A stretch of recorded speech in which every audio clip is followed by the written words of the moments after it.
Welcome to another episode of Two Ales and Hockey Tales with Wally. And today I am so excited to have on a two-time Kelly Cup champion with the Cincinnati Cyclones, a CHA champion and player of the year with the Niagra Purple Eagles, and a one-time Sutherland Cup champion with yours truly and Cherry Cup champion with the Elmira Sugar Kings, the captain of the Niagara Purple Eagles and Cincinnati Cyclones. He was on the ECHL all-decade team, if that's really that good of a thing. And he did all that when he was born with a club foot. Welcome to the podcast, Barret Ehgoetz. Thanks for having me. Good to be here. Hey, this is awesome, man. We don't get to see each other very often anymore, but through high school and college, there was a lot of competing with one another. But I guess it's been since I guess now I live in Kincardine, Ontario, where you are from. And I saw you at the 2018 Old Boys reunion. What a time that was. Yeah, we can remember it, right?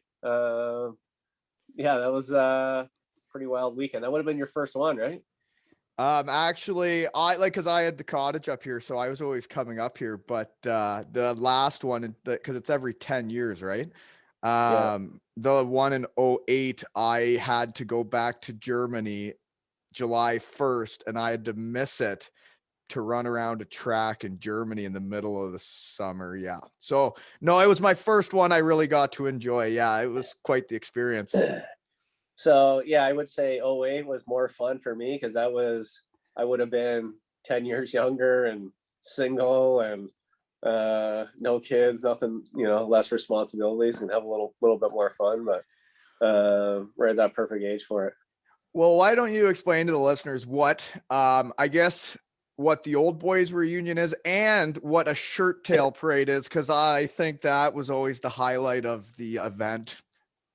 Okay, so the old boys and old girls reunion. This has gone on in Kincardine for since 1900, I would think, and it's every 10 years, and it's just everyone who's kind of been from town or lived there or whatever, friends, whatever, comes back for the weekend, and it's a long weekend. I think the long weekend in August, I want to say, is when they always have it. And it's kind of a Thursday to Monday, just a big party. The whole town kind of shuts down. Everybody lets loose and has a good time, and kind of starts with a golf tournament on Thursday at all the courses. And then goes right through the weekend. Everyone, all kinds of different things are planned, but there's beer tents and bands and concerts all over town and different events and stuff. And, I played in a alumni or reunion slow pitch game and different stuff like that. So kind of, I guess it is on the Sunday night is the Shirttail Parade, which is I don't know what the original idea of a Shirttail Parade was, but I don't think it's what actually takes place. The Shirttail Parade is just kind of a free for all. You just dress up in whatever you want. So I've seen everything from girls just wrapped in saran wrap to the craziest things you can think of, right? It's people literally, some of these costumes they must plan months, maybe years in advance, I don't know, come up with some pretty crazy ideas. So a lot of people, we're talking thousands of people. This is a town of what 6,000 people when I was growing up, and you kind of all start at one end of downtown and walk down the other end of downtown and then funnel down into the ballpark, the baseball fields, where it's just a huge party till the sun comes up pretty much. And everyone's kind of lining the streets and taking pictures, and everyone's just kind of hooting and hollering and having a good time. And guys, drinking beers and whatever the whole way. And it's a blast. So go to YouTube and look up Kincardine reunion or Kincardine Old Boys reunion to watch some of these clips. And the kind of ends at the baseball fields. There's big bands down there, big party, everybody having a good time. And, I'm sure there's a couple of fights in there. It's small town Canada, right? Happens along the way, but for the most part, everybody's just having a blast. Um, yeah, I always found it interesting because when I first moved to town, you're so worried about what people think of you and who you meet and, how you're perceived. And then you're a part of something like that and you see people that you work with, you see the neighbor down the street, and man, they are dressed a lot different than when everybody pulls out of the subdivision Monday to Friday. Oh yeah, yeah. People love it. They, like I don't know, like there's no sense not going because I don't think you can sleep in town that night anyway. So you got to go and check it out. So, well, on top of that is like Kincardine is like a Scottish town, a Scottish settlement originally. So every Saturday night during the summers, like the big Scottish pipe band parade, they shut down the main street and have it. Right, it's a huge tourist thing, and tons of people go down there and watch that. So the pipe band leads the. I don't think I knew this for a couple of reunions, but the pipe band actually leads the Shirttail Parade. I think I was always somewhere in the back, too far back to hear the bagpipes going, but it's pretty good. So yeah, if you get a chance, look up the clips. It's a blast, and if you ever get a chance to go, don't miss it. Yeah, what a time those are. So I guess I could explain the backstory of how we know each other. You grew up in Kincardine and then came to Elmira, and we played together for the Sugar Kings for 2 years before you went to Niagra. But now I live in Kincardine, and now my son is growing up playing hockey where you grew up playing hockey. So I guess, can you explain, I guess I already mentioned where you're from, but how you got into hockey and maybe your minor hockey journey to Elmira? Yeah, sure. So, I mean, just like like every kid in Kincardine, I mean, hockey is kind of the only thing to do in the winter. You can't go too far. You can't do much else. And if you're have any athletic ability at all, like you're playing hockey, right? Like everybody plays hockey. That's all we did. You played hockey, and then you got home, went to school, you came home, and you went and played road hockey, or you went and played NHL '94 or whatever. Like kind of consumed your life, right? And um, when we were younger, we had some like really good teams. Obviously, like Kincardines a small town. Like there was no like Grey Bruce, Highlanders AAA team. Like everybody, like we were a B center, and you played other little towns around there. And but we had a ton of success. We had a lot of really good teams and a lot of really good players. Kind of came through there, and there's a lot of guys that went on to play junior hockey and higher as well, right? So I mean, we won. I mean, 3 years in a row, we won all Ontario championships. Next couple of years, lost in the finals, and had a blast. And I think it was as you and I have our own kids, and you kind of get into that, and you see it. I think the parents, we had a blast doing it, and like remember going to tournaments and winning stuff and team parties and all the stuff that we did and all these games we played. And I think the parents have just as much, if not more, fun. And it kind of consumes. I'm getting this now. Your kids consume your they take up all your time. They take over your life, all their activities. You don't really have time to have any of your own friends or any of your own things, right? So my parents, their friends became the other. They were the other parents on the hockey team, the other parents on the baseball team, and that type of stuff. So it's pretty cool. I mean, I love growing up there. Small town. You felt like you knew everybody. And you just, it was a blast. You could get into a little bit of trouble, but not too much there. Well, we have very exciting news, and it's perfect timing for a local podcast with a Kincardine native. Is that the Kincardine Canucks are back? My Phase 3 Team 2 U9. We're playing a game this Saturday against another Kincardine team, and the kids are going to get back on the ice after the lockdown around here. So I just wanted to say thanks to Quiller and everybody else at minor hockey that got this going for everybody, because I think the kids need it. I need it. And I'm really excited to get back on the ice with the kids. Yeah, I couldn't imagine being, you know, a younger kid and just sitting through like not being able to do that, like not being able to play hockey this year. Like, you know, the outdoor rinks are great and that's fun. Like we did that too, but like it's not the same. You know, you want to play games, you want to be with your buddies, you want to, you know, you just want to like compete and have fun, right? So to miss like these kids they're basically missing an entire season. Yeah. You know, obviously there's more important things going on, but at that age, like nothing else mattered. All that mattered was like, all right, like let's get out of school on Friday because we're going to a tournament and wherever this weekend. Like, you know, or you know, we're playing. Who are we playing this weekend? And you know, and that's kind of took over. That consumed everything you did. Yeah, I know exactly what you were like as a kid because I was the exact same way. It does completely consume you when you're like a hockey guy and you're as competitive as me and you were. Because I did have it even written down in my notes here. It's just when you did get to Elmira, man, me and you battled in like everything we did. It didn't matter if we were playing crib, darts, euchre. Like by the end of it, like me and you were about to throw down because and it was obviously being athletic too. It was you were the guy around that could actually beat me at ping pong or shuffleboard where most of the other guys couldn't. So I me and forgot you you had just that ping pong table in the uh, basement. we bat Shuffleboard, yeah.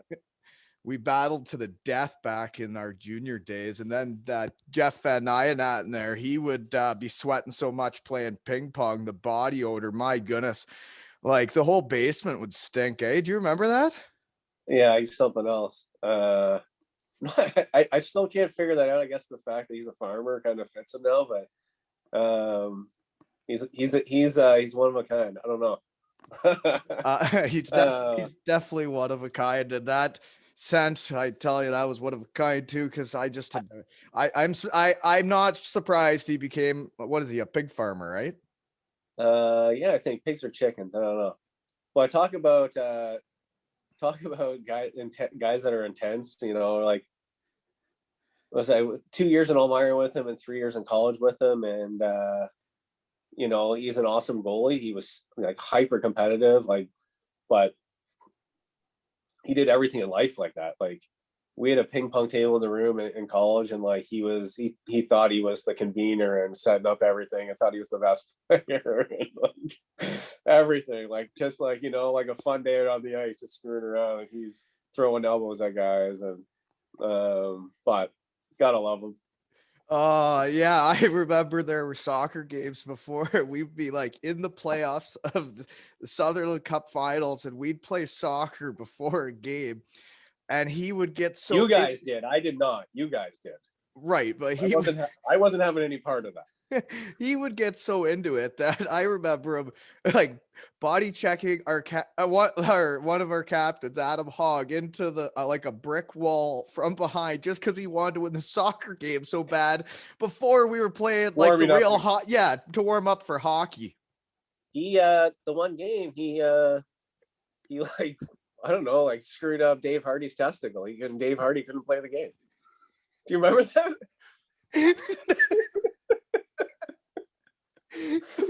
He jumped over a ball and he hit him in the nuts, and Dave Hardy couldn't play. That was it. Yeah, some of those soccer games really got out of hand. You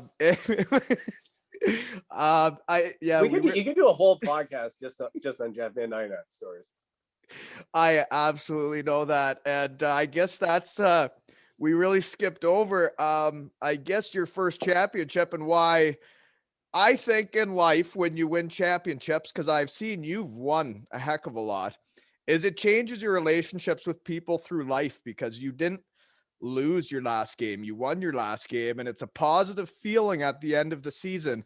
And everybody leaves in such a different spirit than when you lose. And like me and you have been friends now since, I don't know, like grade 9 or 10. And I think people's relationships change from winning. And like, can you bring up any memories of winning in Elmira? Because like I'm getting old and I don't have, they're pretty well faded for me. Yeah, I mean it's 20 years ago, right? That we won, but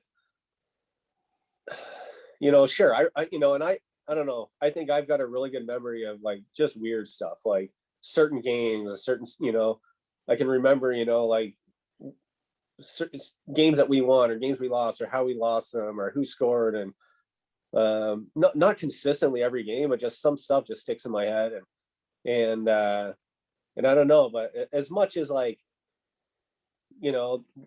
we had a great run and we won a championship that year, like, I don't know, like there obviously in any team that you have success with, like, you have as good of memories, as much fun off the ice, it seems, as you do on the ice. And maybe it's because the season goes so damn long that you have to spend so much time with each other that kind of sticks in your head. But so if we go back, like I came to Elmira, I played a year of junior C in Kincardine. We had a really good team, first place in the league, won the league in the playoffs, won a couple more rounds and lost in the Ontario finals that year, which was the furthest. I mean, they've ever gone that far since or before that. We had some great players. I was the fourth line center on that team.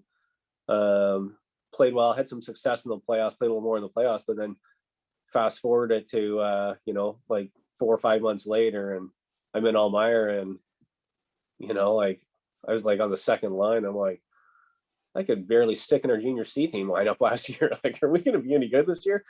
And we went, I think it was our second game. We played in Stratford Friday night, Stratford home opener, and places packed. Stratford always had a good team, and they were stacked. I think they only lost 4 or 5 games that year. I think they lost game 7 in the Southern Cup Finals, so they had a stacked team. And we lost 15-2. And mind you, this is the Elmira Shirt team that just come off back-to-back, like won the league 2 years in a row, lost in the Southern Cup Finals the year before, won it the year before that. So used to winning, we go in there, we lost 15-2. And it was literally like you get out, you sat down on the bench, you grab the water ball and the horn's going off. Like, you set the water ball down, you slide down, the horn's going off. Like it was like a peewee game, like a peewee mismatch where a team is just running up the score. And we ended up like, I think we finished 3rd in the league that year. We actually had an okay team. And it got better after that. I thought my second year there, we actually had a really, really good team. And we ended up same thing. We finished 3rd, lost the second round playoffs, right? So then we go to our 3rd year, and or my 3rd year, and we got a new coach, right? Sure did. Yeah. You're just nodding. Yeah, sorry. Yeah, sure did. Yeah. New coach. He didn't last long, correct? We made a switch there after a couple months. So yeah, and we were bad. We had a ton of guys returning, had a lot of good players. Like we were like thinking like this is our year, right? And I never it was the only time in my life, like after like I don't know, peewee hockey, where a coach would just roll 4 lines the entire game, like the entire game. Like, oh, you got a penalty kill? Well, I don't know, who's the next line up? That's who's killing the penalty. Oh, we got a power play? Who's the next line up? That's who's won the power play. Like, we're like, what's going on? Like, this is like junior hockey. Like, we're trying to win.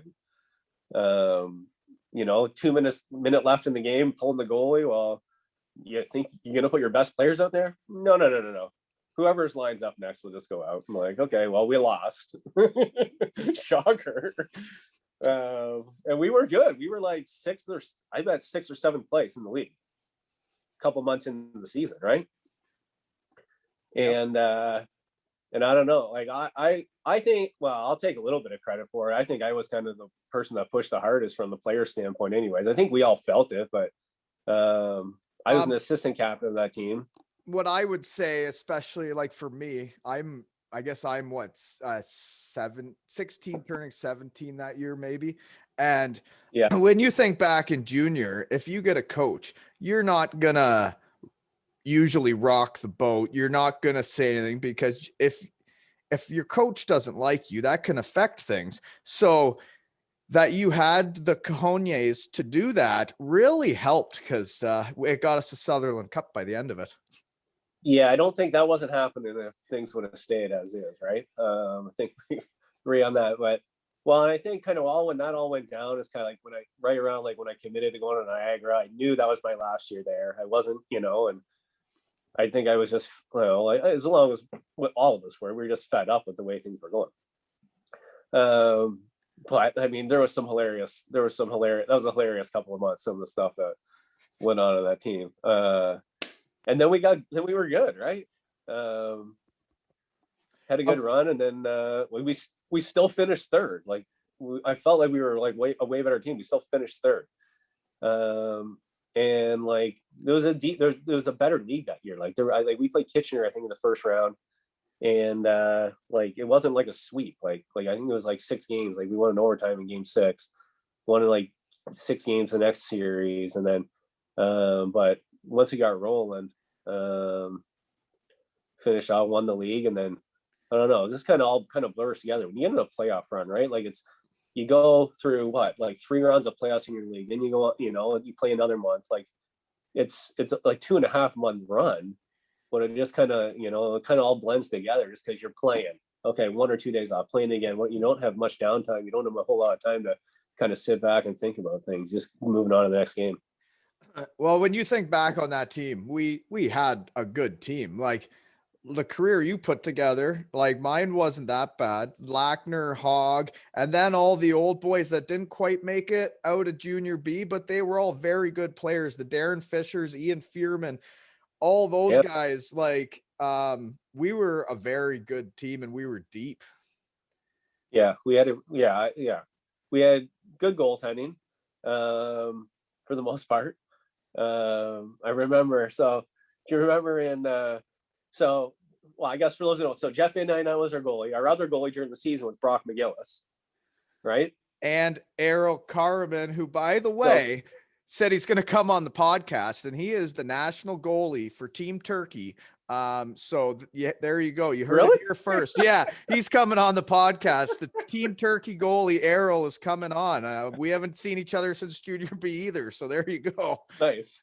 Because he was Wellesley's goalie, right? So Brock was done. Brock went home hurt. So Errol was like our backup. Meanwhile, he was still playing for Wellesley. Like their season was still going on, and they were still in the playoffs. I remember that one, but so some games he wasn't there. So who's that guy? You would know him. He was like the midget, maybe the midget, like not even the midget team's goalie, like the midget B team's goalie. Dan Regular. What was that guy? Right. Yeah, he was the local league, like so back in those days, right? So you had the winners of the 3 leagues, and they played like a 4-game round robin, and then the top 2 would play the best of 7. So we're in that 4-game round robin, and wasn't Regula the backup that night? We got lit. Thorold ran the score. We lost like 5-0 or something.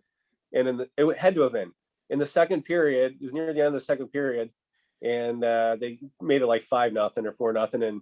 And Natten just said enough, and he chucked his stick, and he just skated off. Remember the old Elmira Arena where you had the door behind the home team net? So he gets scored on 4th or 5th time, chucks his stick, and then just skates straight to the dressing room. Doesn't come out of the bench, like says like, hey, I'm out of here, like, or I'm not playing, you got to pull me. Just skates off, goes to the dressing room, like he's done. And like everyone's looking like, whoa, what's going on? So poor Dan Regula, who in the old Elmira rink, you don't even sit on the bench, you sit in the stands with the fans, right? Throw that guy in for the 3rd period. I'm pretty sure he played, or maybe we got Natten to come out in the 3rd. I don't know.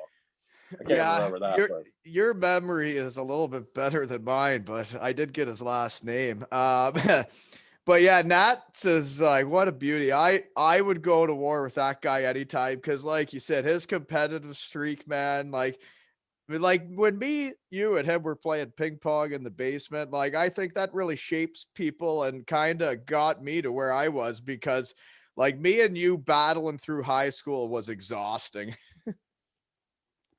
Well, it's it's a healthy competition, it's competitiveness. It's, you're always going to run into butt heads with a little bit with people that are the same, but it's good. It brings out the best in people. So, so then what happened? So then didn't John Scott, didn't he play? He played for Thorold, didn't he? And Ken Dunn fought him as about a 15 or 16-year-old. Yeah. And Ken Dunner was like, decently tall, but he was about 160, 150, 55, 160 pounds, right? And could barely even reach up to throw punches, but held his own, did pretty well. But we had to win that game to get into the final series, right? And I think in the final series we were kind of up the whole time. We were up 1-0 or 2-0, or I think we won in 6 games. I think Dunner's fight there, like you see it on hockey teams when sometimes it's the little guy fighting a big guy for somebody, or it's a young guy like Dunner was fighting John Scott, or in a bad case for me was after we played you in the Coast. When we played in the finals, we had a guy that was 6'9". You remember Lane Manson, the guy from, yeah. So a guy on Idaho kind of did the same thing, right? And when a guy does that for your team, it rallies everybody together. And I think Ken Dunn did that night. And when we lost with Dayton, a guy did that for Idaho. And yeah, those are moments you remember. For sure. Yeah. I'd say, but overall, like I love going to Elmira, I love playing there, love living there.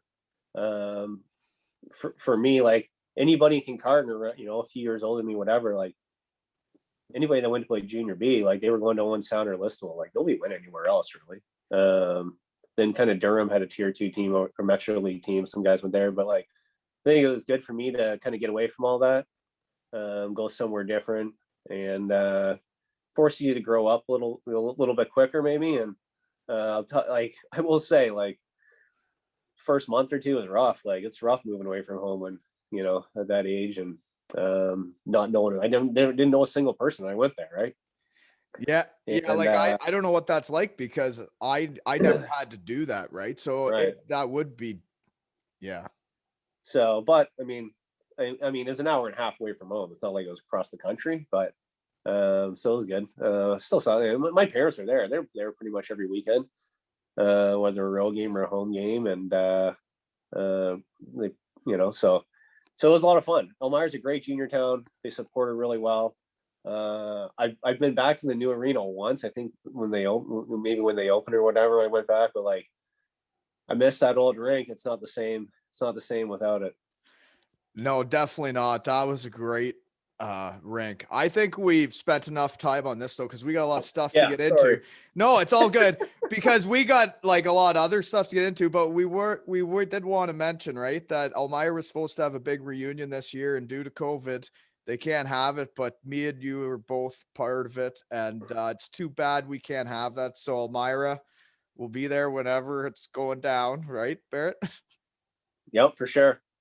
All right, so next up, because I saw a couple articles today and like, oh, hold on. Before we get into this, I mentioned in the opening, you were born with a club foot, right? So when I start pumping your tires here, which I've never done because usually I'm battling with you, and I'm going to be nicer to you today than I ever will be again. Okay. So we're not like you were born with a club foot. And from what I understood was you had to go straight into a cast, right? So that it just didn't grow as big as the other ankle. But like in professional hockey players, they have a strange sense of humor. And like, I know you've had nicknames. I believe one was Clubber for Clubber Lang. And also one was Terry for Terry Fox. Like hockey players have a strange sense of humor, but can you explain, because your resume is very impressive, but how like what that's about and how challenges came with? Yeah, I guess I only kind of know what I've been told by my parents, I guess, but yeah, born with a club foot, and I guess I had surgery probably the day I was born, or the next day or next couple of days, and on that, and then I was in a cast. I think for close to a year, maybe longer, something around that, and kind of obviously you do a lot of growing when you're a newborn, right? So I to this day my one leg is from my knee down or whatever, from my calf down, is like noticeably skinnier than my other leg. As a kid, just like any other, it's like any other kid, you don't know any different, right? So I don't know, I was fun. I just that's probably an explanation of why I was such a slow skater. I don't know, or whatever, but I just did what every other kid did. So, Well, so okay. So I would say when you do have a stride, there may be a little hitch in your giddy up, but you got around good enough that let's explain the next part after you leave the Sugar Kings. You go to the Niagara Purple Eagles, and I went down with the Sugar Kings, watched you play, and you were starting to hit your stride with Niagara. Then I went there with Western Michigan to play against you, and it was like you ran the arena. You were the captain, the coach. I believe the goalies were asking for instructions as well. It was bizarre to see how it had changed in a year or two when I went back there as a player. yeah. So I wasn't like a big recruit, obviously, right? Talked to a few teams, went down, visited there, kind of. I don't know. It's not like I had a lot of options to go anywhere else. So it worked out all right. Honestly, if I would have went to, maybe a more high profile program, maybe I don't get the opportunities that I get there, obviously. So I think it worked out and was able to take advantage of it, do really well, has some success. And I had knee surgery the first year. I got hurt kind of the second half that first year, and but felt pretty good about that first year, and came back, and second year kind of got moved up on a line with Joe Talari, who played for Stratford against us, and man, like we clicked, we connected. So that year he had over 50 points that year. I think mid 40s in points, and that's beyond what I ever dreamed of. Like I was just going there hoping I could crack the lineup and be a contributor for my 4 years there, right? So and then it kind of just kept going. So I think like, not to pump anybody's tires, but Joe, who is a guy I haven't been in touch with in a long time, in a lot of years, but he was a guy that I think kind of led the way there. And I don't know, I certainly would have had success there without him kind of doing what he was doing. So he's a guy. He a little bit in the American League, mostly ECHL, played in Europe a little bit, but he was an awesome college player. Well, who you play with and finding the right fit is so huge in how things go and how your season goes. And yeah, when you find the right fit with a guy, it feels great. So I know exactly what you're talking about, but I know you're trying to say Joe did a lot of stuff, and that's nice. That's what a nice guy would say. That's great. But because I had to read an article or two to see what Barret all got up to, because I thought I remembered Niagara University having a night for you. So I believe you've been inducted into like their Hall of Fame or whatever it's called. And also there was a thing that you were nominated as the very best hockey player to ever play for the Niagara Purple Eagles. And like, that's an NCAA Division I program. That's quite the honor. And that you're in their Hall of Fame. I mean, it obviously says a lot about, I guess, the mutual feeling between you and the Purple Eagles and the whole school and organization, eh? Yeah. I guess it was. All that stuff is all. Like, it's awesome. Like it was awesome to go back there with with my my wife and parents and stuff, and go through that Hall of Fame stuff. It's pretty cool. I don't know. It's kind of when your playing career is done, still like be recognized, look back on stuff like that is a huge honor. But yeah, I don't know. Loved it. Loved my time there. Really enjoyed it. A lot of great people, great relationship with the coaches there at the time. And, it was kind of, ups and downs. Like, we had a decent team some years, won the NCAA, won our conference, won the NCAA tournament my junior year. and that was kind of the highlight for us. And there's not Niagara's it's all every sport there is Division One, but it's a small school, right? So like I know I've talked to some over the years, like, oh yeah, they were in March Madness, like 16 seed, like lost by like 50. Like I'm like, yeah, that's it. Like it's not like this super successful, like big time, like athletic program. So for teams to make the NCAA tournament, it's a pretty big deal there. So that was awesome. Same thing. It's kind of certainly a memory that you always have, and a season that was for us, we're playing like some of the stuff, like you're playing in Findlay, Ohio, and the middle of January, and like that's a long way from the NCAA tournament against Benny is coming down and going top shelf and running the score up on you guys. So no, I think we lost 5-2 in the tournament, but we're all right. So it was good. Loved it. Awesome. Great school, great program. They've got a new coach there. Seems great. Haven't met him, but trying to work their way back. They had a few rough years, and we'll see when kind of all this whole pandemic stuff gets back to normal. See what they're at. I don't know. I saw Western Michigan's playing, but it's hard to stay in contact with everything, when you play on a bunch of teams and a bunch of leagues. It's hard to keep track of everything. But what I wanted to talk about next is, so you were the CHA Player of the Year. Your team wins the championship.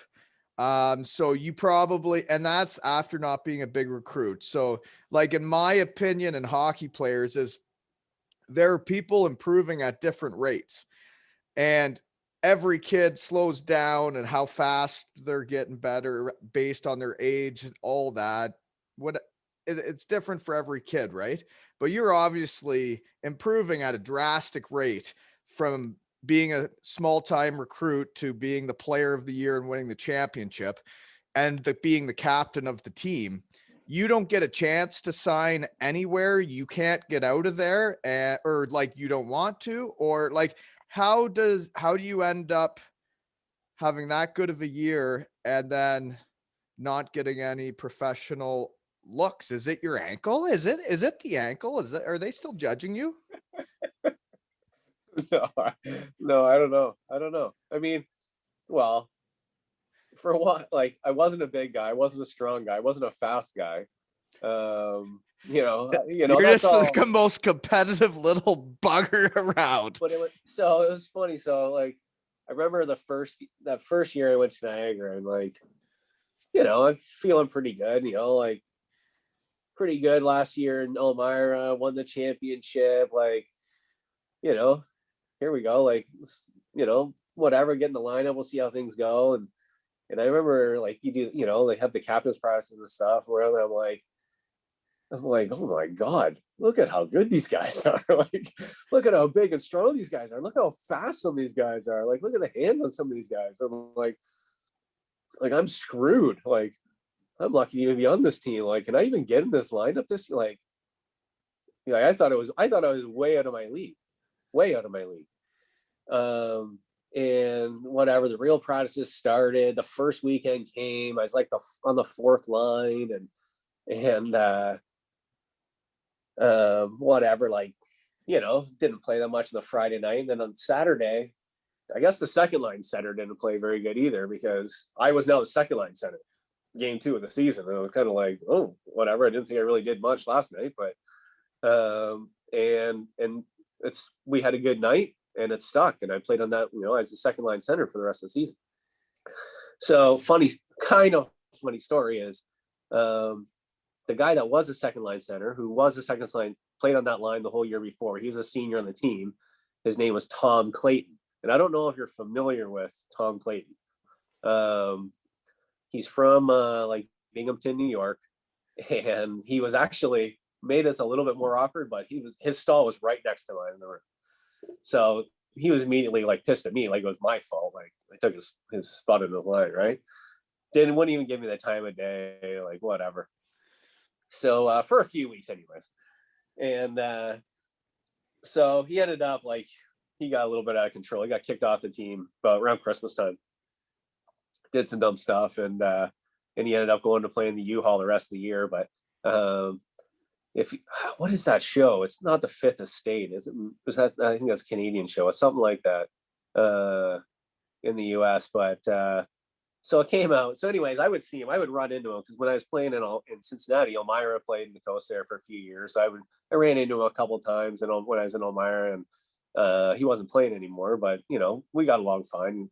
Always stop by and say hi. And so a few years later, whatever, he got charged for murder.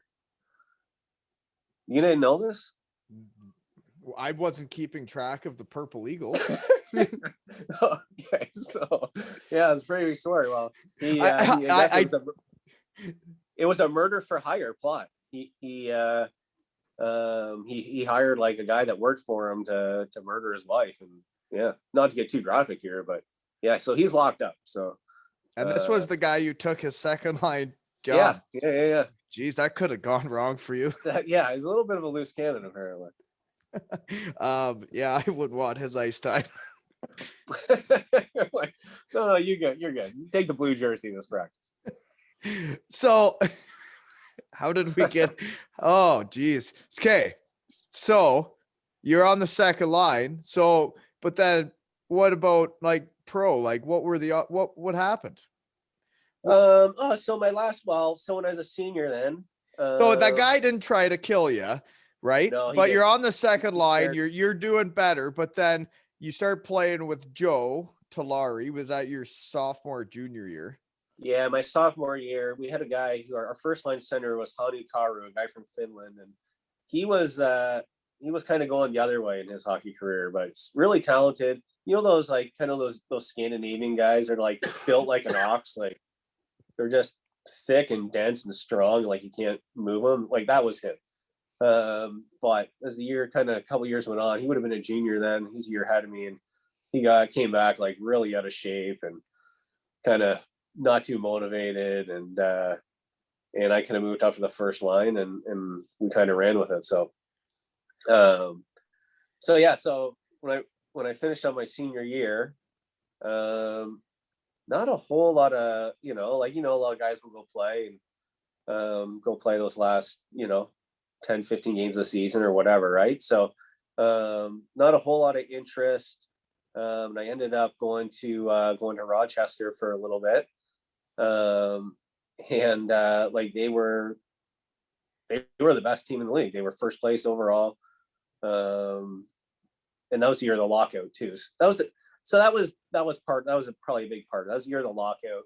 Every teams were packed full of guys, right? There wasn't a whole lot of spots open, right? So but anyways, went there and like trying to think like Ryan Miller was in net, and like Vanek was there, Derek Roy, Palmanville. Like the Sabres had a young team and like really good prospects, and they were all in Rochester, right?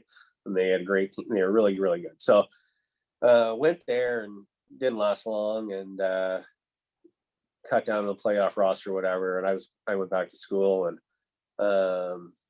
then I'm trying to think what I guess then I signed with not AHL interest, but like every coast team wanted to sign me. So like right. So I ended up signing with Mississippi, Biloxi, Mississippi.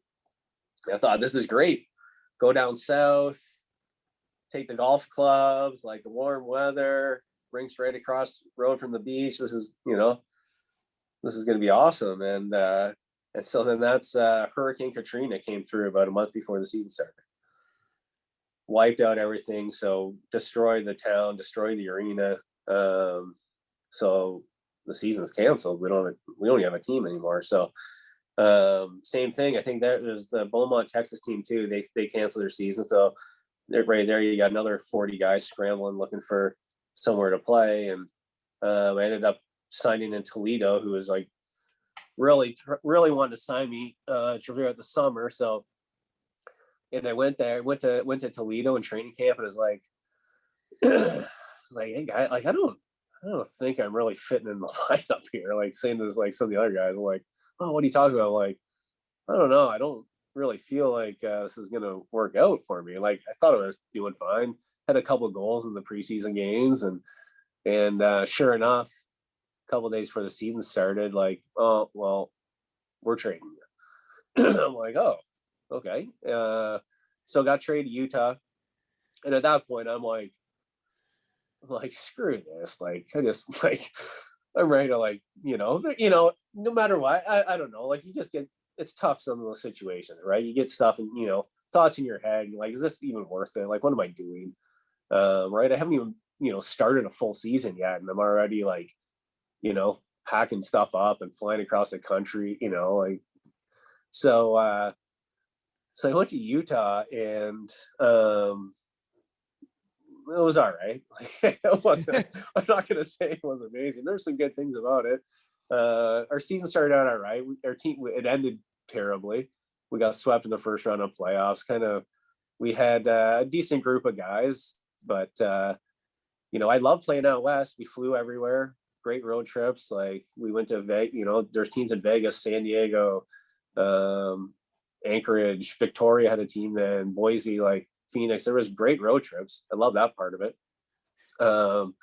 So we had a really good team. We were like at the start, we were in the first place in the league for maybe the first 5-6 weeks of the season, and and then we went on a road trip to Victoria, and a lot of the guys, we had a lot of guys from like a few guys from BC, Western Canada and stuff. So like they're they had some family in town, and I think I want to say it was like a Friday, Saturday, Sunday, and I think we lost Friday and Saturday.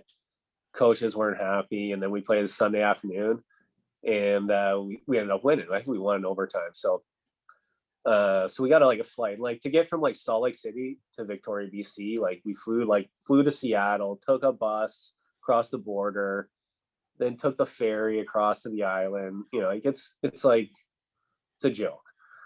It's like it's worse than going to Alaska. It's the worst travel day. So we've got like, it's 4:00 on Sunday afternoon. We're getting on, we have a flight out of Seattle next morning. We got like, we're going to be on like the first ferry out Monday morning.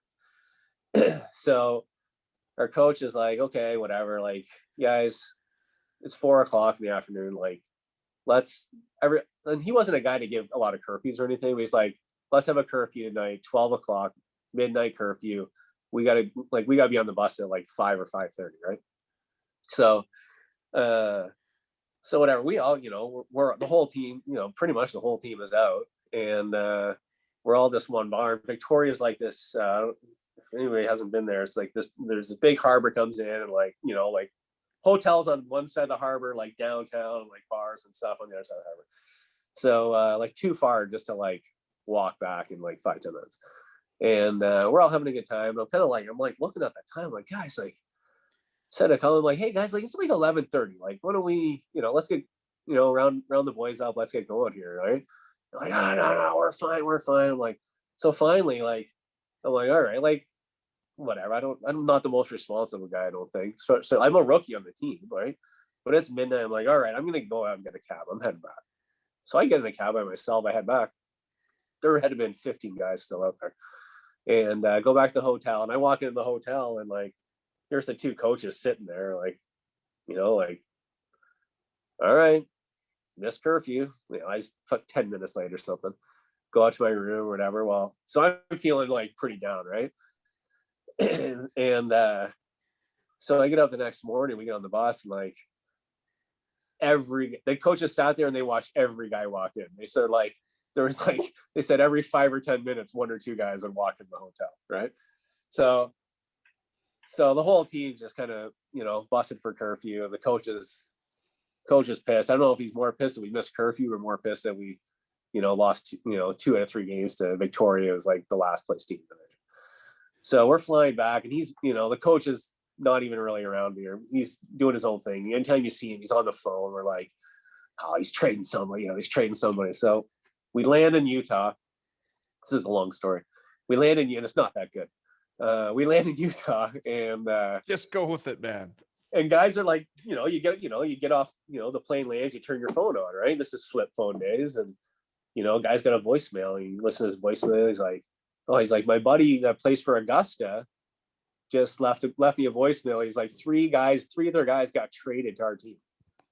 Like, what? Like, yeah, like 3 guys got traded to our team. Like, obviously somebody's, at least, a couple of guys are traded.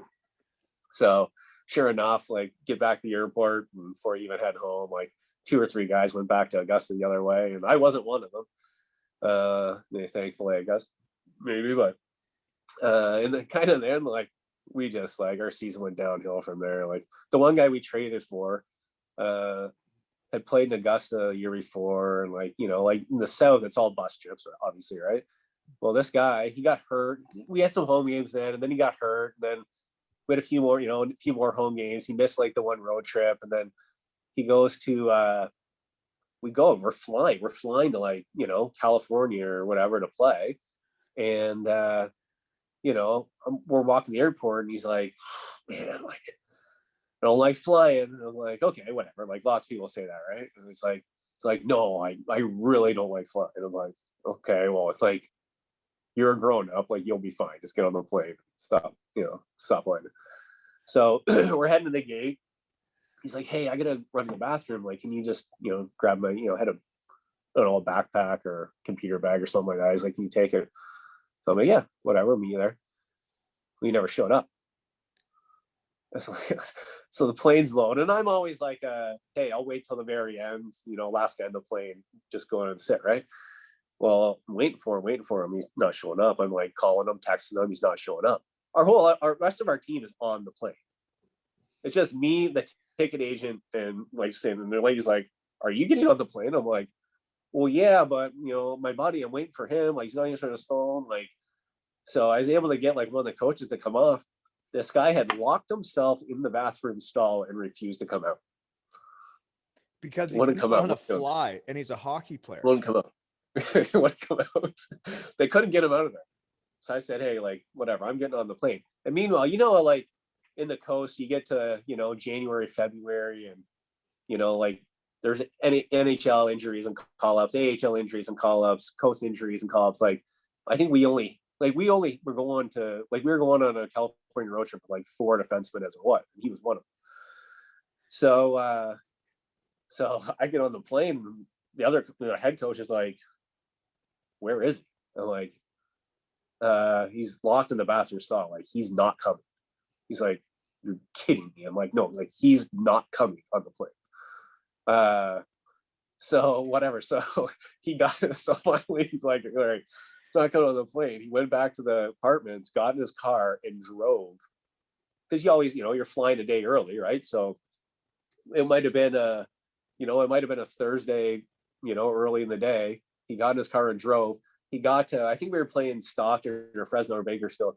He got there like an hour before the game on Friday night. Drove as fast as he could to get there. So we played like Friday, Saturday, and then maybe like a Monday, Tuesday game. And then like, he's got to drive home, right? So we're all hopping on the plane. We're flying home because we played. I think we played like Tuesday there, and then we had like a home. We had like a home game on the Thursday.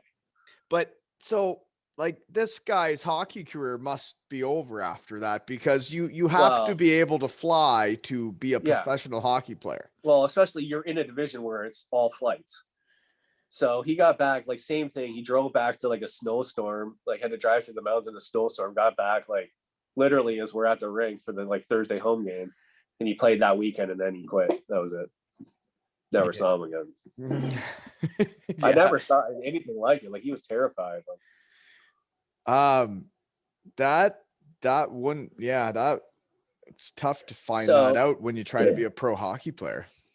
So my last Utah story, and I'll keep this short. So when I was out there, I don't know if you guys had this in Dayton or anywhere else you played, but in Utah, they had this, the booster club would always adopt a player.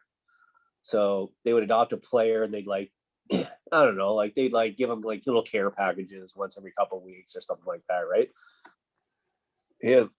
And well, they weren't supposed to know who it was, right? They didn't want things to get awkward. You know how like minor league hockey fans are, as much as you need them, they're a different breed, right? Like, you know, there's a lot of really great people and a lot of really normal people, but every team and every city has like some crazy fans. Crazy is maybe not the right word, but whatever, like they're nuts. And they just like, I don't know. So you thought you thought crazy was bad, so then you called them. So they're like, okay, well, you can adopt a player, but like you're not going to know who it is. You just bring your care package to the team office. We'll get it to the player, right? You're not interacting with. You know what? I actually think that the Daytona Beach Bombers in Dayton, Ohio, they actually had that, and I think you're right. I think the Booster Club, where they were allowed to give you like gifts, right? Like presents. Right? They could give you a care package, but you couldn't find out who gave it to you. So while the lady who adopted me, and I'll use the word lady, I didn't know. She somehow found out or requested me. I don't know. But the first time I met her was at, you know, we had like a Christmas dinner, right? The team in the Booster Club put on this Christmas meal for us. And she's at my table, like I don't even know if she's like my booster at this point, right? So like, oh yeah, like I'm trying to be nice and respectful and, you know, represent the team, right? She's like, oh, talk me up, like, oh, like, you know, how do you like it here? You know, have you been up to Park City yet? And I was like, oh yeah, I've been up there. Like, oh yeah. I'm like, yeah, it's really nice. Well, anytime you want to go, I would love to take you up there. I think she's just being nice, right? And I'm like, oh, thanks, right? Like, probably not, but I'm not gonna be like, you know, like beat it. So well, from there, somehow this turned into basically what I would call a stalker. She was stalking me. Anytime like there was like a little event or anything, like, oh, there's going to be a couple of the Grizzlies at this pizza place Monday night, like she was there because she thought I was going to be there. And then like the coaches radio show, like she'd always be there hoping like I'd be there running into. So we come out after the game. We had they treated us well there. We had a nice restaurant upstairs, beautiful rink. They always had a meal after every game out there for us. So we go up the elevator, and like I walk out the elevator, and there she is waiting for me. Like, I'm like, hi. Like, this is getting kind of awkward, right? Like when I say lady, like I'm 24 at the time, 24, 25, I don't know. She's like 54 or you know, like so you could resist. You were able to. Yes, yeah. Fortunately, I was able to control myself. So I got to it was awkward. So I'm like, you know, the whole team's joking about it. Like they think it's hilarious, obviously, right? And you know, so like one of the nights, like there was a couple of guys at something, and she showed up there. It might have been like the coach's radio show. She showed up there, and they're like, and they just fuel the fire. They're like, yeah, no, Barrett's just really shy. Like he really likes you, you know. Like I'm like, you guys are such assholes. Like why would you say this to her? So from then it just took off even more. Like I'm having like she was showing up at the rink on a day. It's not even a game day. Just it was at a practice, and she'd sit there. Like I can just feel her like staring, like watching me the entire time through that practice. So then the coach even like thought it was hilarious. He got into it. So, you know, he'd blow the whistle. You know, the coach blows the whistle every comes over. So he'd go right in front of where she was sitting, blow the whistle, and like everybody have to come over there, and like he'd just sit there and laugh. And, like, wouldn't even say anything. Like so it got so bad. So finally, I actually had to go to one of the people in the front office and say like, hey, like I know everyone here is having a good chuckle about this, but like this is getting pretty uncomfortable for me. Like I'd have to like anytime I would see her, I would just pull my phone out and pretend I was talking on the phone to somebody, which I wasn't. I just had to somehow get past her, and like everywhere I go, like this lady just kept showing up. So thankfully, I did not go back to Utah for a second season. And ended up because I signed in Mississippi, they had declared us all free agents that year, so they couldn't protect us. We were free to go anywhere we wanted. But well, that's a lot of Utah information for such a small snippet of my career. You know what? When you have a stalker, it really sits with you. I never had a stalker, but what I had was in Germany. I was not on Facebook. I don't really like social media. That's probably why I suck at getting this podcast out there, because I really don't enjoy it that much, but I know I got to do it. And I got the wife trying to help me and a couple others, but like, I lost my train of thought there, but in Germany, a guy made I don't know who it was, but made a Facebook account of me because I didn't have Facebook.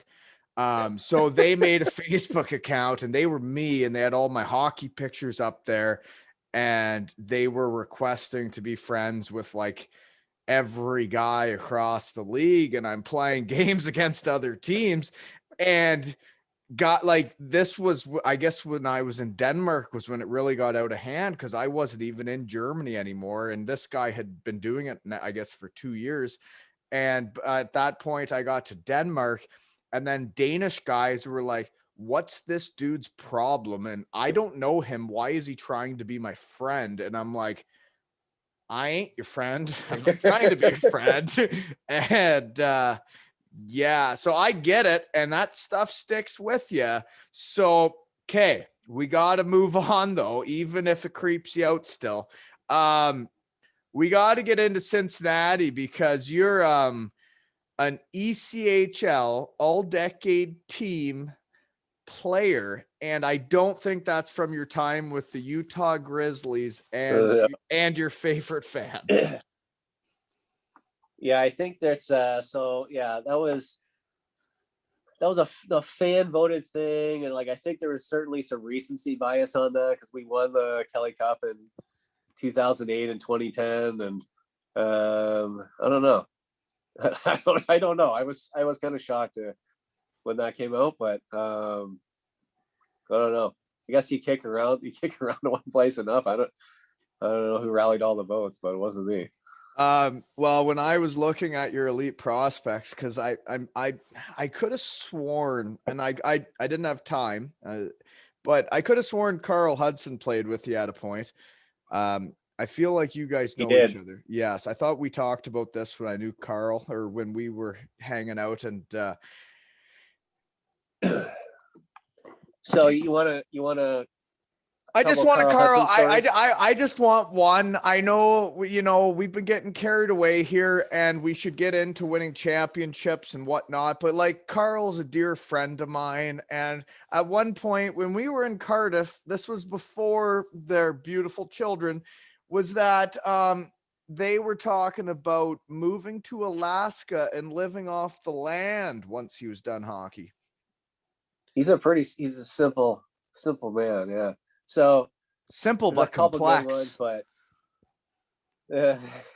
I won't tell the one where he almost fought the coach outside the bar. But I'll tell that. that'll be for my next, when you bring me on in a few years for my next episode. So Carl was a rookie, right? Gets sent down from Rochester, like, thought like he should be, having a, kind of lighten it up in Cincinnati, want to get back to Rochester. Yeah. So he's not having a good season, right? Like, bit of a rough go, like things aren't going well, not putting out, he's an offensive defenseman, right? Not putting up points, not playing a lot, coaches on him, and having a bit of a tough go.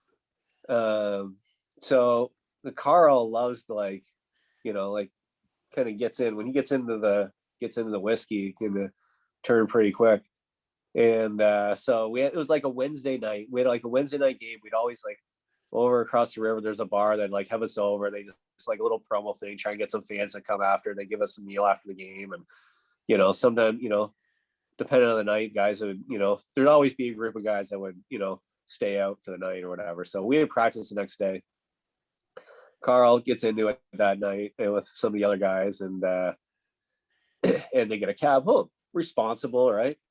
Come down to the rink, practice the next day, no big deal. After practice, he's like, hey, can somebody give me a lift over to to the bar or whatever? I'll grab my car. I left it there last night.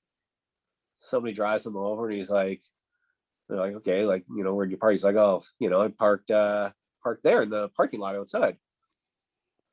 there's no cars. There's no cars in the parking lot. So he's like, whatever, like, you know, you think like, okay, maybe he got towed or something, right? Like, so you know, towing company doesn't have his car. So he's like, what the hell, right? So, and meanwhile, Carl is like, he's still like, he's got his passport in there in his glove compartment. He's got, which has his visa, right? They staple it in your passport. He's got his, like, he's still working on like no direct deposit. So he's got like paper checks from Rochester, like paychecks. And so all this is gone. So finally, can't find his car. So towing company, nobody says. Calls the police, files a police report, like stolen car. They're like, hey, like, you better be sure like this is stolen. Like you can get in, you know, a lot of trouble if you know, making this up or whatever. He's like, no, I can't, like somebody had to steal it. It's gone. So then he's like, and this is only, you know, maybe a month before Christmas break. We had a decent Christmas break. He was going to go home, had to fly home. Right. So he's like, oh, I got to get a passport. I got to get a passport. I already have a flight booked. And so he's telling this whole story. And so he's like, oh, tells the coach, like asks the coach, he's like, hey, like, I need to like drive up to Windsor, cross the border, Detroit into Windsor, go to get, you know, expedited passport in a day and come back. It's the only way I can get this passport. So the coach is like, all right, whatever. So borrow someone's car and gets a day off. Coach gives him a day off practice. And he drives up there, and like typical like Carl like moves. Like he goes all the way up there. It's like a 4.5-hour drive probably. Gets there and didn't have like one of the documents or one of the piece of identification that he needed. So wasted the whole entire day going there. Comes back, then had to actually get all the paperwork and everything that he needed. Had to take another day off practice, and then can go up there again. Gets this passport. Comes back, so he's all set now. Gets his new passport, has his updated visa, everything, right? So he's all good. And then, like literally, like within like 48 hours, he gets a phone call from the police. Where's like, the car? Hey, we found your car. He's like, oh, really? He's like, yeah, it's parked in the indoor parking garage, right by the bar that you're at. It's been sitting there for like 3 weeks. He forgot that he parked indoors instead of outdoors. Forgot where like the parking lot that he parked in, and it was sitting there the entire time. Carl. So that's Carl. Man. What? Yeah, he was a great teammate. What great guy. Okay. So you guys won it a couple times. I looked at I guess, yeah, I don't know how long we've been going. We've been going a while.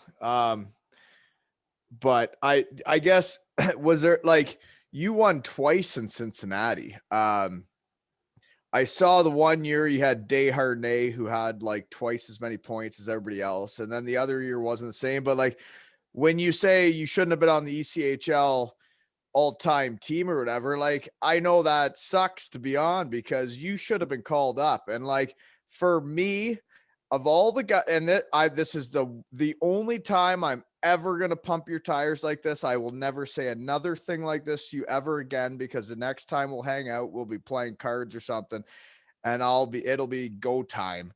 But if of all the players I've played with in my career, if I were a GM and I were picking a team, you would be the captain. So well, thank you. Yeah. So I'll never say anything like that to you ever again, but because it's a podcast, I'm trying to be nice to your wife and kids, and we're not playing a game right now. We're not competing. I'll say that. So, that's, I did have that on there, but like you won twice in the Coast. You were the captain of the team. I know when I was with the Dayton Bombers, we stormed back and won a series against you. Down 3-1. And then when I was recapping your career, it looks like that spurred you on. But the other thing is that East Coast decade thing. Like when you look at the Cincinnati teams, the same as the Dayton Bomber teams and the Toledo Storm teams and all the other East Coast teams, they're different people every year. Except for Barret, Ehgoetz, and Cincinnati being the captain and being the man and them winning championships. So I think it's deserved. So yeah, talk about all that, whatever I just said. Yeah, I guess. That was my intention, was never to, I never wanted to be in the coast for a long time, right? Like, it's like, okay, whatever. Like, I'll do it for 1 or 2 years. If I can't move up, like, I'll go to Europe and play. Like, I'm not gonna. I didn't want to be the guy that, played in, some of these places for 10 years. Um, well, I couldn't make it that long, but so that was never my intention. So yeah, the first year in Cincinnati, yeah, you guys were just better than us, honestly. Like, our team was like, we should never, like, we weren't that good. So whatever. So, but the second year, our team, like, and the thing is, you probably remember this, playing in Cincinnati, big building, No fans. nobody there. Like, we would play on a weekday and there'd be 500 people there. And we're like, and that was our first year back. The team had taken a few years off. That was their first year back. And we're like, oh man, like, we like playing here. We like the city. The organization treats us well. Like, we had a decent team. Like, like, it's a good place to play, but like, there's nobody coming to the games. Like, we were dead last in league in attendance. We thought this is shutting down again. And they're like, oh no, we're coming back for another year. And I was like, okay, well, I'm in. I enjoyed it. Like, I'll come back another year.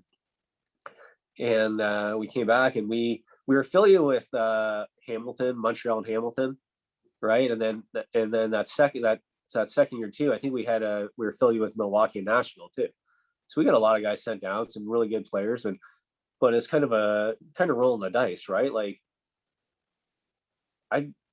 over the years, like, for every good player that you get sent down to, you get some garbage player who can't even play in the third line of the coast, right? They just, and the NHL and the AHL teams know it. That's why they're down there. They don't have any interest in the guy. They don't want him. Every team makes mistakes. And so we got, Desharnais he was the MVP that year. He's the leading scorer. He was the rookie of the year, and he was awesome. But he wasn't that whole team. We had a ton of guys that were kind of up and down or sent down and like had really good years. We had really good goaltending. We didn't have a weakness. So we had a great team. I think we were 1 point away from setting the league record, most points in the season, going to the last game of the season against Trenton, who was not even in the playoffs. And both our goalies were called up. We had some other guy filling in, and we lost that night to set the record. Still finished first overall in the league. I think we set the record. I think we had an 18-game winning streak, which set the league record during the season. It was awesome. But that being said, like, the regular season and the coast and the playoffs can be different.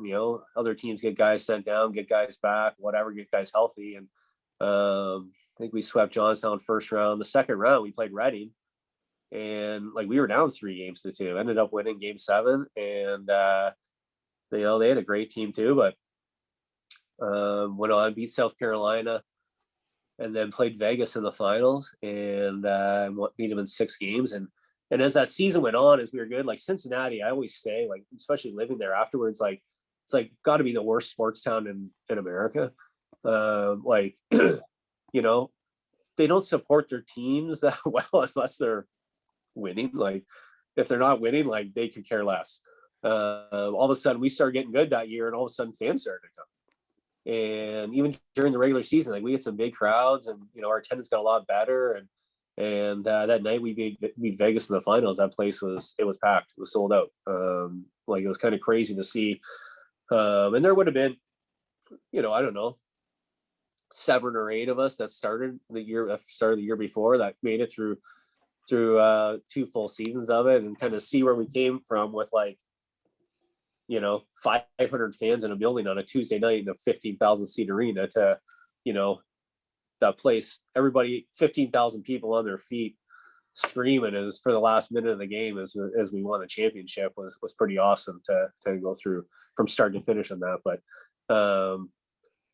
we were the best team. We were the most talented team. We were great from start to finish that whole year. The second championship we won, we were not the most talented team. We were not the best team. I think we finished I think we were the 5 seed in the north. Well, it was I guess the north and south was all one conference, right? So that year, so we were like the number 5 seed. Had a good team, obviously, but like I don't think we were like, hey, like this is our year, guys. Like we're gonna win it, you know. Like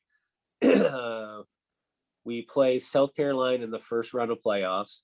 It was a best of 5, and we played games 3, 4, and 5 in South Carolina.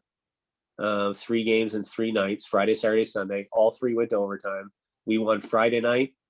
We lost Saturday night in overtime, and we won Sunday night in overtime. I got the overtime winning goal. It's probably like the biggest goal at the time of my career, probably. And we were kind of off and on to the second round. Then we were playing Charlotte, who was the number 1 seed.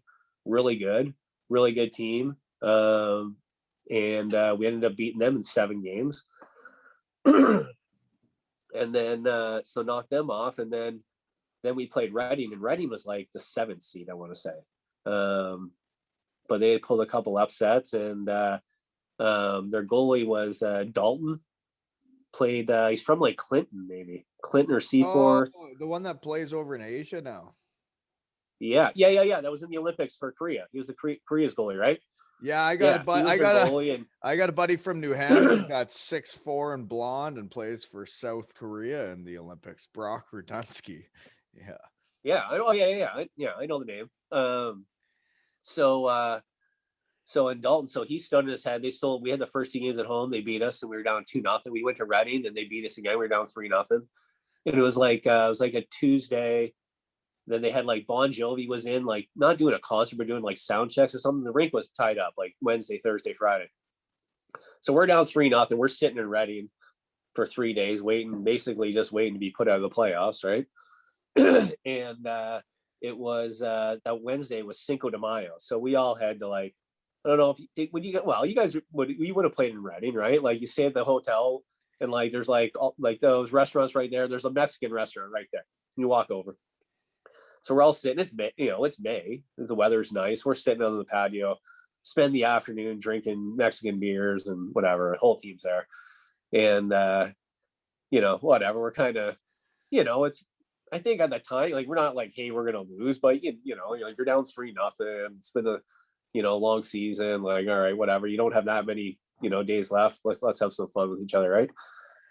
And we show up. We had the day off, and then we show up to practice the next day, and our coach is pissed. He's like, whatever. I know you guys were out drinking all day. I heard you guys coming back to the hotel. Like, won't even give us a time of day, kind of thing. And so we go in and Saturday, in the game of the Saturday, I don't know. We ended up winning.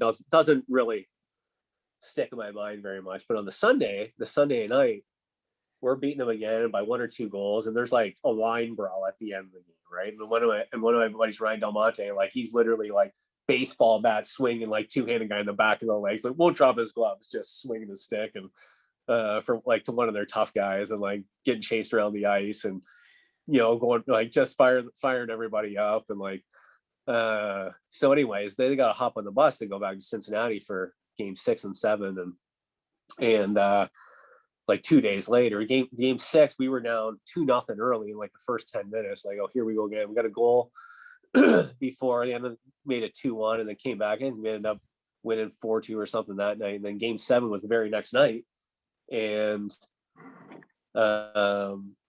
it was offensive zone face-off, and it was 4-on-4. My line mate Dustin Sproat. I lost the face-off. He went in the corner, kind of chased the defenseman down, picked it up, picked his pocket, and I just kind of yelled at him, like, and he just, just kind of bumped it out to me, and I just kind of whacked it towards the net, went in, and that was it. That was the only goal all night. 1-0, the only goal, that was it. And so we get out, like we're pumped, right? And even I guess after that Sunday night game, we kind of started thinking like, holy shit, like we can beat these, this is it. We can beat these guys, right? We're going home. And so we win that game 7. Obviously the room, rooms, everyone's pretty happy in the room. And coach comes in, he's like, all right, boys, like this is Wednesday night, 10, 11 o'clock. He's like, we flew to Dayton Airport. It's like, we got to fly to Dayton Airport tomorrow morning, 6 a.m. We play in Boise, Idaho on Friday night. So, and Boise, they'd been sitting there for probably a week already, resting or whatever. So we literally like go back home, pack a bag, head back to catch an hour or two of sleep, get back on the bus, go to the airport. And we went in, we won both games in Idaho on Friday and Saturday night. We won both games there, scored in like the last minute or 2 minutes to take the lead in both games. Just going on adrenaline. Like we were exhausted. We had played the Saturday, Sunday in Reading.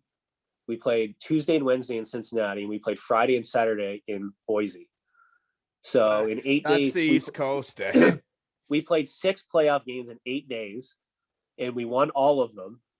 And we went from being down before, we were down 3-0 in the conference finals. At the end of it, we were up 2-0 in the finals, going home for games 3, 4, and 5.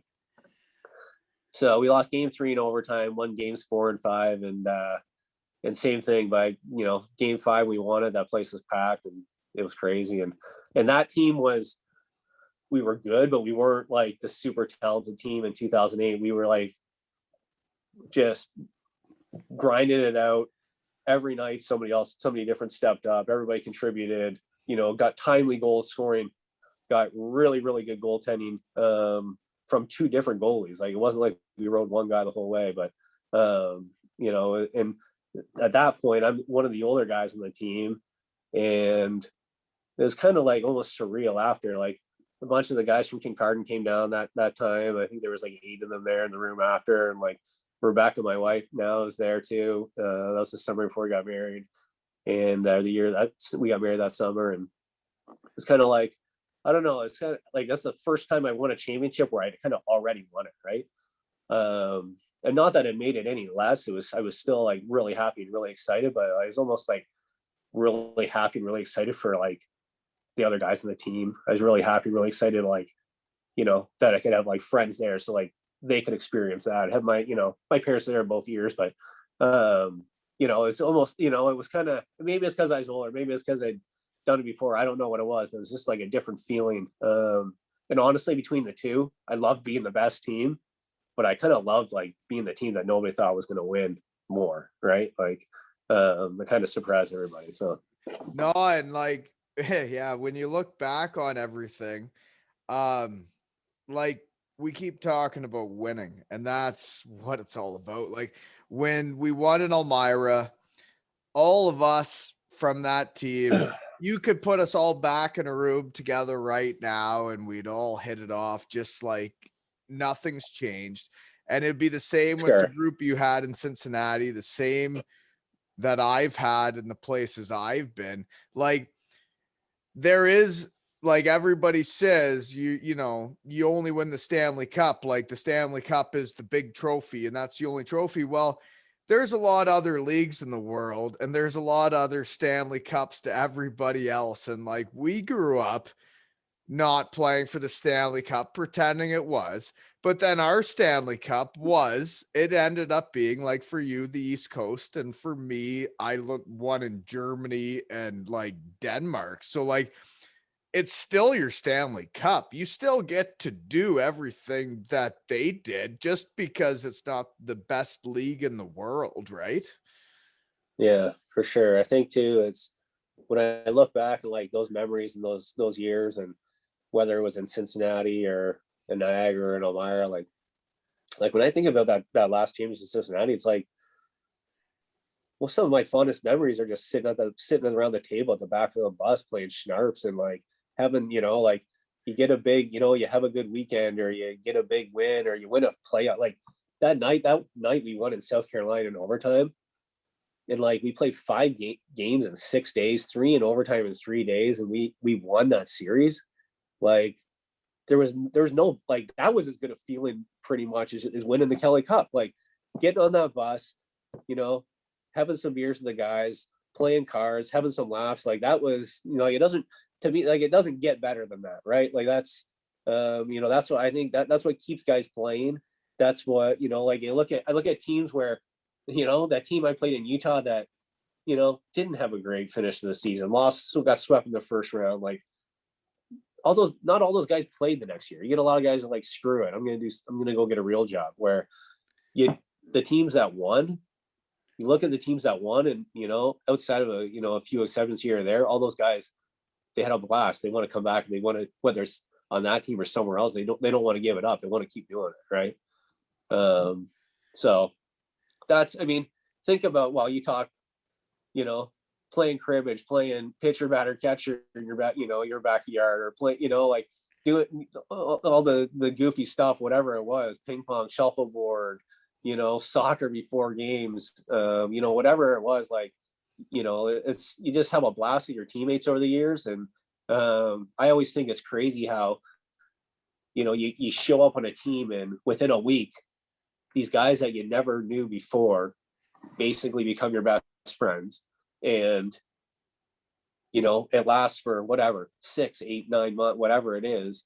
And then you all kind of go your separate ways. And, we did this before, cell phones and, FaceTime and texting, and you didn't stay in touch with all these guys, right? Like, there's no way you could, even with technology, you can't, right? So, but like you said, when you see them, you pick up like it was a day, the last time you saw them. Like you build these relationships, these friendships, and they literally last decades. No, it's like, which to me, I think is something unique that I don't know if it's unique to hockey or what it is, but there's something special there. I couldn't agree more. And that's why, like, the day I thought of doing this, like when the thought crossed my mind, and then I was like, whoa, like I could call all of my buddies, and they're gonna make time for me, because like, this is fun. Like, I have loved hearing what happened to you since our time in Elmira. And like I said, about if I made a team legit, I don't give a shit what league we're in. I don't care who we're playing. You're my captain. I know I'm not the captain type. I'm more of an assistant captain. I like to coordinate how everybody's doing things, but you were the captain. You were the bus that drove it, and still makes me sick to my stomach I never won with Elmira the year after you left, just to prove you I could do it without you. But I almost got there. But what Happened? say, You guys lost game 7, didn't you, that year? You want to talk about it? Yeah, lost them. Yeah, I know. We lost in game That's 7. Natten. Didn't Natten got the sunburn? Didn't he? And like lube up? Didn't he get like a sunburn the day before? And well, we're gonna have to his fault. We're gonna have to have him on to discuss. But no, basically, like, there were a lot of it. We ran out of steam. We weren't as deep as the year before, and we were not as deep. And yeah, we were freezing stuff and playing. Maybe when you grow up, you realize maybe you shouldn't be playing hockey games the way you did. And I'm sure there's a lot of guys that realize as they wake up in the morning that maybe there were some games they shouldn't have played. Yeah, for sure. But you don't care at the time. No, and I feel great about everything that I did. And like, man, so this is my last time pumping your tires, okay? Because this is the end of the episode, okay? So basically, we're going to run this down again. You've won 2 Kelly Cups, CHA champion, Sutherland Cup champion, captain of every gosh darn team you played on. You were born with a club foot. You can rock old boys reunions. And I'll see you in 2028. I hope sooner, but I know you'll be at the Kincardine Old Boys in 2028, and I hope to be there too. Yeah, I'll be there for sure. Definitely. I've never missed one of those. I think I'll be back in Kincardine before that. I really hope so. I mean, if we can get these restrictions lifted, I'd like to get back there sometime later this summer, hopefully, but I don't know. We'll see. Yeah, like it's interesting that like you grew up here. Now I live here now that you don't, and we have this much history. I don't know if anybody around here is ever going to listen to this. I saw Bopper followed today, so that's a good sign. Maybe he'll listen. But I just want to say thank you for coming on, man. And I won't lie to you. You shaped me.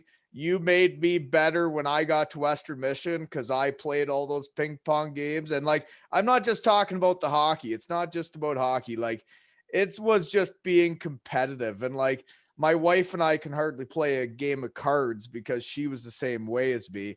And I was explaining like who I'm having on. I'm like, well, I think he might be more competitive than me and you. And that's why like me and you, we're always like, we were ready to go, ready to battle, like at anything all the time.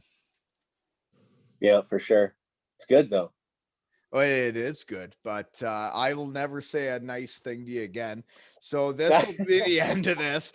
And next time I'll be telling you you suck and I'm going to kick the shit out of you. So thanks for coming on, buddy. And I'm going to hit end now to the recording. All right. Thanks for having me. Yeah, buddy. Thanks for coming.